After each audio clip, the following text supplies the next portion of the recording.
अस्सलाम वालेकुम फ्रेंड्स, इतनी बड़ी खुशखबरी है कि मैं आपको बता नहीं रहा। इकामा टैक्स के हवाले से बहुत बड़ी खुशखबरी है। खुशखबरी उन लोगों के लिए है जिनकी फैमिली मेंबर फॉरेन कंट्री में सऊदी अरबिया में काम कर रहे हैं, लेबर वर्कर हैं, कोई भी हैं।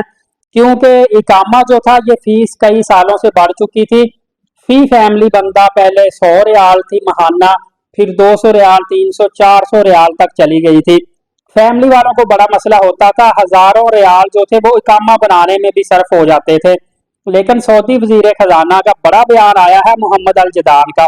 इन्होंने कहा है कि इकामा फीस को हम कम करने का सोच रहे हैं। अब ये क्यों सोच रहे हैं ये भी मैं आगे चलकर आपको बताऊंगा। लेकिन ये गैर मुल्कियों के लिए बहुत बड़ी खुशखबरी है। बाद लोग कहते हैं कि तेल के बगैर रेवेन्यू इकट्ठा करना चाहते हैं। गैर मुल्कियों को भी कहते हैं कि ये जब सऊदी अरबिया में होते हैं इनकी बहुत ज्यादा सपोर्ट होती है, और ये सऊदी मिनिस्टर को, वजीर खजाना को, मोहम्मद अल जदान को पता चल चुका है। लेकिन मैं आपको अपना तबसरा बताता हूँ। नंबर एक ये है कि देखिए सऊदी अरबिया में सिर्फ इकामा फी बढ़ाने से सऊदी अरबिया को कितना बड़ा नुकसान हुआ है कि इस दफा सऊदी अरबिया का जो फैमिली वीजा लोग लेते थे, बहुत बड़ी तादाद में लोगों ने फैमिली वीजा नहीं लिया, अपनी फैमिलीज को वापस इंडिया, पाकिस्तान, जिस जिस कंट्री से वहां पे भेज दिया, अकेले वहां रहते हैं। अब जब इकामा फी कम थी, इनकी फैमिलीज भी सऊदी अरबिया में रहती थी। सऊदी अरबिया में इनका खाना पीना, इंटरटेनमेंट, मुकम्मल अखराजात जब ये सऊदी अरबिया में करते थे तो सऊदी अरबिया से ही कमाकर अर्न करके वहां पे ही लगाना, उसका सऊदी अरबिया को ज्यादा बेनिफिट होता था।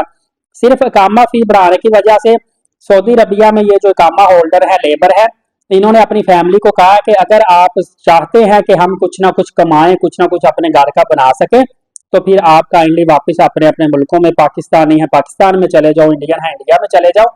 हम आपको वहां पे पैसे भेजते रहेंगे ताकि इकामा फी हमारी बचे और वीजा रिन्यू फी बचे, और आप भी हंसी खुशी वहां पे खुशहाल रहे, हम भी कुछ ना कुछ जो है वो सेविंग कर सके।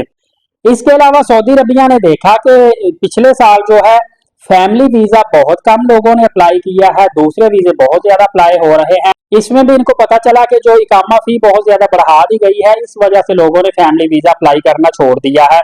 दूसरा, सऊदी अरबिया को ये भी खतरा था कि जो लोग यहाँ से छुट्टी पे जाते हैं वो वापस फिर सऊदी अरबिया में नहीं आते, जिसकी वजह से सऊदी अरबिया में जो हुनरमंद अफराद थे, जो सऊदी अरबिया के लिए मुफीद साबित हो सकते थे, उनकी कमी होना शुरू हो गई थी। अब सऊदी अरबिया इकामा टैक्स में कमी करने लगा है ताकि जो हुनरमंद अफराद है, जो सऊदी अरबिया के लिए फायदेमंद है, वो दिल लगाकर काम करें और अपनी फैमिली को भी अपने पास सऊदी अरबिया में रहे, यहीं पे एडजस्ट हो जाए ताकि यहाँ पे कमाएं, यहाँ पे लगाएं। सऊदी अरबिया को डबल ट्रिपल फायदा होगा। सिर्फ एक इकामा फी बढ़ाने की वजह से बहुत ज्यादा नुकसान हो रहा था।